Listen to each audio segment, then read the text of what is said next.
तो स्वागत है आपका जी प्लस क्लासेस में। आज हम जानेंगे कुछ ट्रिक्स जो कि हमें पैरेलल रेजिस्टेंस को सॉल्व करने में काफ़ी हेल्पफुल होंगे। वैसे तो हमको बेसिक फार्मूला पता है कि आर इक्विवेलेंट जब भी निकालना होता है तो 1/r करके हम सारे रेजिस्टेंस को जोड़ लेते हैं, पर इसमें एलसीएम लेना और ये थोड़ा टीडियस पड़ जाता है। पर कुछ पर्टिकुलर्स केस ऐसे बनते हैं जहाँ पे हम बिना इस फार्मूले के यूज़ किए ही हम आसानी से पैरेलल रेजिस्टेंस सॉल्व कर सकते हैं। तो हमें पहला ट्रिक देखने को यहाँ पे देख सकते हैं कि जब इक्वल रेजिस्टेंस हो और any number of equal resistance अगर पैरेलल में लगे हों तो हम इस ट्रिक का यूज़ करेंगे। और अगर हमें ये सिर्फ दो रेजिस्टेंस के लिए होगा और वो अनइक्वल होंगे तब हम इस ट्रिक का यूज़ कर सकते हैं। और जब हम दो रेजिस्टेंस होंगे पर इस केस में क्या है कि एक दूसरे का वो ट्वाइस होगा। तो चलिए देखते हैं। तो हम जब देखते हैं रेजिस्टेंस पैरेलल में तभी हमको दिक्कत होता है। मेन दिक्कत कब होता है? पैरेलल में देखते हैं, अरे बाप रे, दो रेजिस्टेंस पैरेलल में है, सीधा सीधी जोड़ नहीं पाएंगे इसको, है कि नहीं। 2 ओम सीधा इसको जोड़ सकते हैं क्या? नहीं जोड़ सकते हैं। क्यों? क्योंकि पैरेलल में तो मैंने बताया आपको फॉर्मूला क्या होता है, 1/r equal to 1/r1 plus 1/r2। दो रेजिस्टेंस है तो ऐसा। तो फिर इसका इक्विवेलेंट रेजिस्टेंस करने के लिए हम क्या करेंगे, 1/2 प्लस 1/2 आ जाएगा हमारा 1। ठीक है, यहाँ तो 1/1 आएगा, यहाँ पे तो कोई दिक्कत नहीं हुआ। तो 1/r का वैल्यू 1/1 है तो r का भी वैल्यू 1 ही रह जाएगा। ठीक है, ये चीज़ आपको ठीक है, तो ये चीज़ आपको समझ में आ रहा है कि r 1 हो गया। था क्या? 2 था, अब हो गया 1। ठीक है, फिर से एक और चीज़ देखते हैं। फिर से दो ही रास्ते लेता हूँ मैं,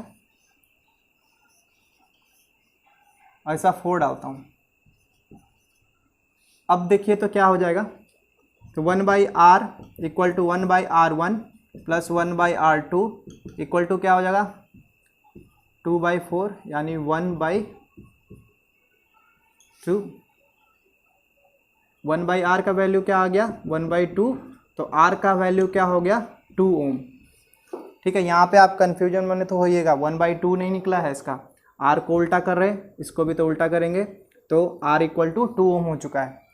तो 4 था तब 2 हो गया, 2 था तो 1 हो गया। यहाँ पे कुछ नोटिस किया आप कि आधा हो जा रहा है, आधा हो जा रहा है कि नहीं। अब यहाँ पे बताइए आप क्या होगा, और यहाँ पे चेक भी कर सकते हैं आप। जैसे मान लीजिए 6 ओम है, यहाँ पे 6 ओम है।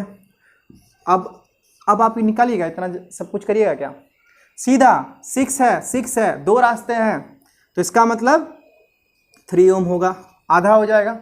आधा क्यों हो रहा है? क्योंकि रास्ते हैं दो और बराबर के रास्ते हैं। तो बराबर के रास्ते जब भी रहें तो आप इक्विवेलेंट रेजिस्टेंस क्या लिख सकते हैं, जो भी r हुआ होगा, क्योंकि r तो सब में बराबर ही है। जैसे r यहाँ पे 6 है तो 6r, यहाँ पे 2 है तो r का वैल्यू 2 ले लीजिए, वहाँ पे 4 है तो 4 ले लीजिए। ठीक है, जो भी r रहा होगा, और जितने रास्ते, कितने रास्ते, दो रास्ते तो नंबर ऑफ पाथ्स बोल दीजिए इसको। हम यहाँ पे लिख देता हूँ मैं, नंबर ऑफ पैरेलल पाथ। ठीक है, आप जितना भी पैरेलल पाथ हो ना उतना आप ले लीजिए। ठीक है, तब अब आपको समझ में आ गया।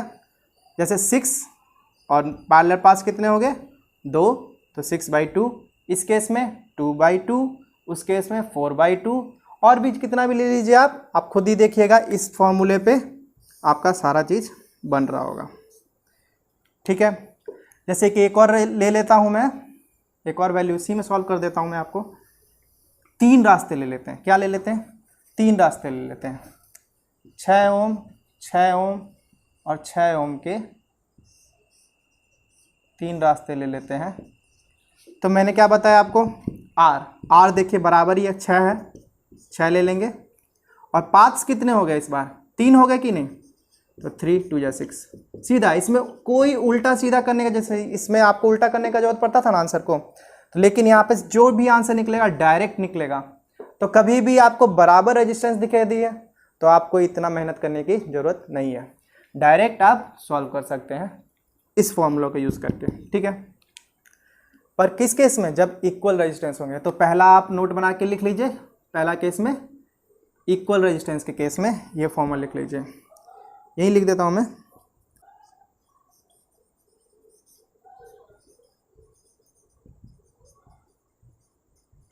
तो इक्वल रेजिस्टेंस के केस में आप ये वाला यूज़ करेंगे, ठीक है। ये बहुत बढ़िया स्टेप है अगर आप इस चीज़ समझ गए, क्योंकि आपको कोई कैलकुलेशन नहीं पूछेगा एग्जाम में कि कैलकुलेशन कैसे हुआ दिखाओ, आपको रिजल्ट आना चाहिए। तो रिजल्ट आपको जल्दी से जल्दी लाने के लिए आप ये यूज़ कर सकते हैं, ठीक है। ये चीज़ आपको समझ में आ गई हो तो हम एक और ट्रिक के ऊपर बढ़ते हैं।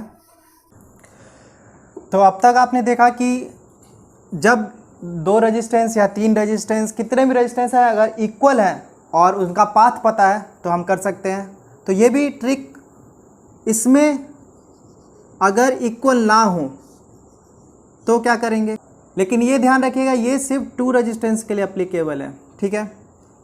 ओनली अप्लाई फॉर 2 रेजिस्टेंस, ठीक है। तो जैसे कि मान लेते हैं हम 9 है और 18 ओम है, ठीक है। तो यहाँ पर ये बराबर नहीं है, तो हमने पिछले वाला ट्रिक में देखा था बराबर होना चाहिए था, तब यूज़ कर सकते हैं। तो यहाँ पे तो आप फिर वही वाला 1/R1 + 1/R2 लगाइएगा, लेकिन यहाँ पे उससे भी एक ईजी स्टेप ले सकते हैं आप, ये पॉइंट ए और बी के बीच में इक्विवेलेंट रेजिस्टेंस निकालने के लिए। क्या, तो R इक्विवेलेंट इक्वल टू, ऊपर पहले सबसे पहले दोनों को मल्टीप्लाई कर दीजिए, यानी R1 × R2 और डिवाइडेड बाय दोनों का सम R1 + R2। बस डायरेक्ट आपका आंसर निकलेगा इससे। जैसे कि यहाँ पे है 9 × 18 एंड 9 + 18, तो कितना हो गया ये, इसको आप ऐसे ही रहने दीजिए 9 × 18 और इसको लिख लीजिए 27, 9 3 × 27, 3 6 × 18। तो आंसर सीधा डायरेक्ट आपका 6 ओम आ गया। तो आप कुछ प्रैक्टिस करिएगा इसके ऊपर। जैसे कि एक एग्जांपल ले लेते हैं, जैसे 10 ओम ले लिया, किसी ने ये 15 ओम ले लिया, ठीक है। यहाँ पे भी इक्वल नहीं है तो हम वो स्टेप तो नहीं कर सकते हैं, लेकिन ये वाला फॉर्मूला हमेशा लगा सकते हैं। बट इसका लिमिटेशन यही है कि 2 ही रेजिस्टेंस हो तभी ये वाला आप फॉर्मूला लगा सकते हैं, ठीक है। तो फिर से हम लगाएंगे, तो इसमें क्या हो जाएगा, इस बार क्या है 15 × 10 है एंड 15 + 10 है, तो 15 × 10 = 150, 15 + 10 25, 25 6 = एक P/Q के फॉर्म में ले लेते हैं, उसके लिए इसको 5 ओम कर देता हूँ, ठीक है। तो इस केस में देखते हैं, तो अगेन 15 × 5 डिवाइडेड बाय 15 + 5, ये 20 और 15 5 = 75। तो अब इसको देख लेते हैं आगे क्या होगा, 5 4 = 20 और 5 5 15, तो 15/4 ओम आपका निकला, ठीक है। और आप अगर 1/R करके टर्म में करते हैं तो 4/15 आपका निकलता और फिर उसको आपको सीधा लिखना पड़ता। तो यहाँ पे ऐसा कोई झंझट नहीं है, बस जब भी 2 रेजिस्टेंस आपको दिखाई दे, कुछ भी हो, बराबर हो चाहे ना हो, ठीक है, आप डायरेक्ट उसको पहले ऊपर मल्टीप्लाई फिर नीचे सम, ठीक है। ये चीज़ आपका क्लियर है एकदम बिल्कुल। तो एक और ट्रिक है छोटा सा, वो भी आप देख लीजिए, वो भी सिर्फ 2 रेजिस्टेंस के लिए एप्लीकेबल होगा और उसका एक केस बनता है। केस क्या बनता है कि जब भी रेजिस्टेंस ट्वाइस हो, when 2 resistance R 2x, means कहने का मतलब कि एक का वैल्यू r है तो दूसरे का वैल्यू 2r है, एक का वैल्यू r है तो दूसरे का वैल्यू 2r है। तो एग्जाम्पल ले लेते हैं, जैसे हम 9 और 18 वाला सॉल्व किया था ऑलरेडी, तो वैसा ही ले लेते हैं 9 ओम 18 ओम। ठीक है, तो देख रहे हैं आप यहाँ पे ट्वाइस है, तो यहाँ पे आर इक्विवेलेंट जो भी होगा बड़ा वाला यानी 2R वाला जो भी होगा उसको आप 3 से डिवाइड कर दीजिए, बस हो गया। ठीक है, जैसे कि यहाँ पे 2R वाला कौन सा है यानी बड़ा वाला कौन सा है 18, तो 18 को आप डिवाइड कर दीजिए 3 से, तो 6 × 18 6 ओम। ये कब वैलिड होगा, बस ये ध्यान रखिएगा, जब 2 रेजिस्टेंस होगा तभी, एंड जब एक दूसरे का ट्वाइस होगा। तो एक और एग्जांपल ले लेते हैं, जैसे कि 20 ओम और 10 ओम। फिर से आप देख रहे हैं ये इसका ट्वाइस है, तो आराम से आप बड़ा वाला लिखिए और डिवाइड 3 से करना है, बस ये कांस्टेंट है, 3 से ही डिवाइड करना है, तो बस 20/3 आपका आंसर हो गया। ठीक है, आपको ये वाला अगर याद रहता है तो ठीक है, नहीं याद रहता है तो अपना जो कॉमन मेथड है 1/r, इसको तो कभी भूलना ही नहीं है। 1/r 1 + 1/r 2 1/r 3, ये तो हमेशा अप्लीकेबल है ही पैरेलल के लिए। ये सब अगर आपको जल्दी सॉल्व करना है तो उसमें आप यूज़ कर सकते हैं इन सब का। ठीक है,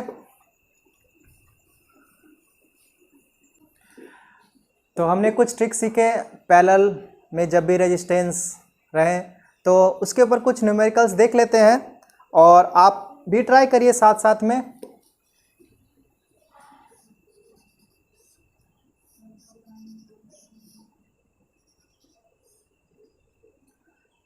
ए और बी के बीच में इक्विवेलेंट रेजिस्टेंस निकालना है। इसका वैल्यू है 30, इसका वैल्यू है 15, इसका वैल्यू है 10। ठीक है, आप जल्दी से फटाफट सॉल्व करिए।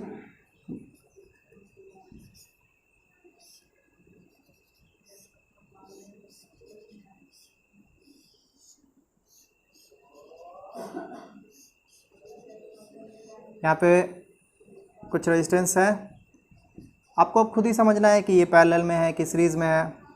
ठीक है, इनके वैल्यू हैं 40 ओम 40 ओम 40 ओम एंड 40 ओम। ठीक है, कुछ और आप साथ साथ में इसको भी सॉल्व करते जाइए, मैं कुछ क्वेश्चन दे देता हूँ आपको। जल्दी जल्दी हम ट्रिक का भी इस्तेमाल करेंगे इसमें और जल्दी जल्दी देखेंगे भी सर्किट कैसे है। यहाँ देखिए 2 रेजिस्टेंस क्या है, पैरेलल में है। अब आपको सर्किट देख के पता चलना चाहिए कि कहाँ पैरेलल है, तो पहले पैरेलल सॉल्व करेंगे फिर सीरीज सॉल्व करेंगे, राइट। तो इसमें पैरेलल देख रहे हैं और पैरेलल में एक ट्रिक देखिए, 15 × 2 = 30, याद आया आपको। यहाँ पे ट्रिक है, तो ये ट्वाइस है, ट्वाइस रेजिस्टेंस वाला ट्रिक। तो हम क्या करते हैं, इसमें बड़ा वाला रेजिस्टेंस को बस 3 से डिवाइड कर देते हैं। तो ये कितना आ गया वैल्यू आपका 10 ओम, यानी 10 ओम का रेजिस्टेंस सीरीज में कनेक्टेड है किसके साथ, 10 ओम का। तो 10 10 सीरीज में 10 + 10 20 ओम। तो अगर आप चेक करिए इसका आंसर आपका 20 ओम आ रहा है, तो वेल एंड गुड। यहाँ देखिए, यहाँ पे एक और जो पहला ट्रिक पढ़ा था हमने, इक्वल रेजिस्टेंस, सारे इक्वल दिख रहे हैं हमको और सारे कितने पाथ में कनेक्टेड है, 4 पाथ में। तो इक्वल रेजिस्टेंस कितने का है, 40 का, और टोटल पाथ कितना है, 4। तो इसका आंसर 10 ओम। ठीक है, अगर आपका भी 10 ओम आया है और ट्रिक के साथ आप कर रहे हैं तो बहुत बढ़िया, नहीं तो आप 1/r करके भी कर सकते हैं, लेकिन ट्रिक में देख रहे हैं आप फ़ायदा, तुरंत हमको आंसर मिल रहा है, तुरंत हमको रिजल्ट मिल रहा है, राइट। यहाँ देखिए, यहाँ अगेन 12 × 2 = 24, दोगुना है, तो ऊपर वाले को बस 3 से डिवाइड, इसका आ गया 8 ओम। और फिर ये दोनों पैरेलल में है, ये दोनों भी पैरेलल में है, और यहाँ पे भी देखिए ट्वाइस, तो बड़ा वाला को 3 से डिवाइड, तो 18/3, इसका 6 ओम। अब लेकिन देखिए, ये जो सॉल्व होने के बाद एक रेजिस्टेंस बना होगा और ये सॉल्व होने के बाद भी एक रेजिस्टेंस बना होगा, वो दोनों आपस में क्या होंगे, सीरीज में होंगे कि नहीं। तो 8 + 3 आपका क्या हो गया, 14 ओम। अगर 14 ओम आपका आंसर आ रहा है तो बहुत बढ़िया। तो आगे बढ़ते हैं इस सर्किट में। इस सर्किट में थोड़ा ध्यान दीजिएगा कि यहाँ से सॉल्व किया जा सकता है क्या, इसको यहाँ से देखने पे सॉल्व किया जा सकता है क्या, तो नहीं कर पाइएगा आप, तो इस सर्किट में हमें पीछे से बढ़ना है, जिधर ए बी है उसके पीछे से हमें बढ़ना है। तो आप देखिएगा कि ये तीनों सीरीज में है, क्योंकि देखिए यहाँ से करंट अगर जा रहा होगा तो उसके पास तो कोई ऑप्शन नहीं होगा, तो इसका मतलब इन तीनों को ऐड कर देना है। तो आपका क्या हो गया 4 + 3 + 5 12। तो यानी ये सारा तीनों सर्किट आपका 12 हो गया, और 12 किसके पैरेलल में हो जाएगा, 6 के पैरेलल में हो जाएगा कि नहीं। आप इसको रीड्रॉ करिए, आप इसको रीड्रॉ भी करिए तब बनाइए, लेकिन मेरा मेन मकसद आपको ये सिखाना है कि आप बिना रीड्रॉ किए सर्किट को समझ जाया करिए। जैसे ये 6 ओम है, ये 3 ओम है, और तो यहाँ पे भी हमारा 12 ओम निकला है। किसकी वजह से निकला है, ये तीनों को सॉल्व करने की वजह से। ठीक है, तो अब देखिए यहाँ पे ये दोनों पैरेलल में है कि नहीं, ये दोनों पैरेलल में और दोगुना है, तो बड़े वाले को आप डिवाइड किससे देना है, 3 से। तो इसका मतलब अब ये सर्किट में ये दोनों को सॉल्व कर दिया, और ये आ गया 4 ओम, तो ये क्या हो गया, इसका मतलब इसका वैल्यू हमारा 4 ओम आ गया, और ये रेजिस्टेंस अब सॉल्व होके पैरेलल में बन चुका हमारा 4 ओम। और फिर 4 + 3 हमारा क्या हो गया, 7 ओम हो गया, क्योंकि ये दोनों सीरीज में है, तो इसका मतलब ये दोनों सीरीज में आ गया, और उसका वैल्यू क्या लिखा हमने, 7 ओम। तो यहाँ पे क्या आ गया, 7 और 9। यहाँ पे कौन सा ट्रिक ले सकते हैं हम, क्योंकि ये ना तो ट्वाइस है ना तो इक्वल है, तो हम यहाँ पे 2 रेजिस्टेंस है, तो हम सीधा R इक्विवेलेंट इक्वल टू क्या लिख सकते हैं, दोनों को पहले गुना और फिर दोनों को सम, 63/16। तो देखा आपने कि कैसे हमने बहुत सारे सर्किट्स को कितना इजीली सॉल्व किया। तो मैं आपसे भी उम्मीद करूँगा कि आप इसके ऊपर कुछ प्रैक्टिस करें। तो अब हम नेक्स्ट टॉपिक पे पढ़ेंगे ओम्स लॉ के बारे में हमारे नेक्स्ट लेक्चर में। तो तब तक मैं आपको चाहता था कि रेजिस्टेंस क्या होता है आप इसके बारे में अच्छे से समझ लें, तो फिर हम ओम्स लॉ ने हमें क्या थ्योरी दिया एक रेजिस्टेंस के ऊपर वो भी जानेंगे। तब तक आप ऐसे कुछ सर्किट अपने बुक में से सॉल्व कर सकते हैं, और कुछ मैं प्रोवाइड करने की कोशिश करूँगा आपको PDF में, तो उनको भी ट्राई कर सकते हैं। ठीक है, तो हम मिलते हैं अपने नेक्स्ट क्लास में। धन्यवाद।